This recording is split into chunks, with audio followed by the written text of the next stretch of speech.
Hello everyone, welcome to our channel. Telugu రాష్ట్రాల వాతావరణ పరిస్థితులు ఏంటి, వర్షాలు కురిసే అవకాశాలు ఉన్నాయా లేదా తెలుసుకునే ముందు మీరు ఇంకా మన ఛానల్ కనుక సబ్స్క్రైబ్ చేయనట్లయితే వెంటనే సబ్స్క్రైబ్ చేసి పక్కన ఉన్న బెల్ ఐకాన్ ని కూడా క్లిక్ చేసేయండి. ఇక వివరాల్లో కనుక వెళ్ళినట్లయితే ప్రస్తుతానికి రెండు తెలుగు రాష్ట్రాల్లో ఉష్ణోగ్రతలు భారీగా పెరిగాయి. ఎల్ నినో ప్రభావంతో ప్రస్తుతానికి రానున్నటువంటి రోజుల్లో మరింతగా ఉష్ణోగ్రతలు పెరిగే అవకాశం ఉందని వాతావరణ కేంద్రం వెల్లడించింది.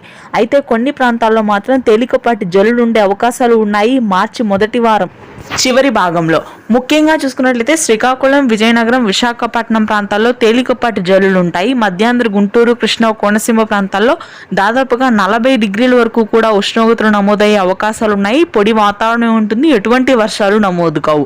ఇక ఉత్తర కోస్తా, ఉత్తర తెలంగాణ ప్రాంతాల్లో మాత్రమే కొంతమేర తేలికపాటి జల్లులు ఉండనున్నాయి. రాయలసీమ వ్యాప్తంగా అయితే భారీగా పెరిగే ఉష్ణోగ్రతలు ప్రతి సంవత్సరం మార్చి చివరిన ఉండే ఉష్ణోగ్రతలు ఇప్పుడు మార్చి మొదటి వారంలోనే నమోదవుతున్నాయి.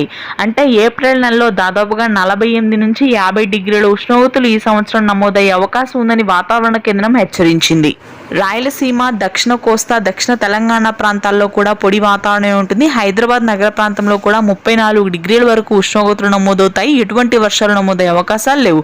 నిజామాబాద్, ఆదిలాబాద్, నల్గొండ ప్రాంతాల్లో చిరుజల్లులు ఉంటాయి. Thank you.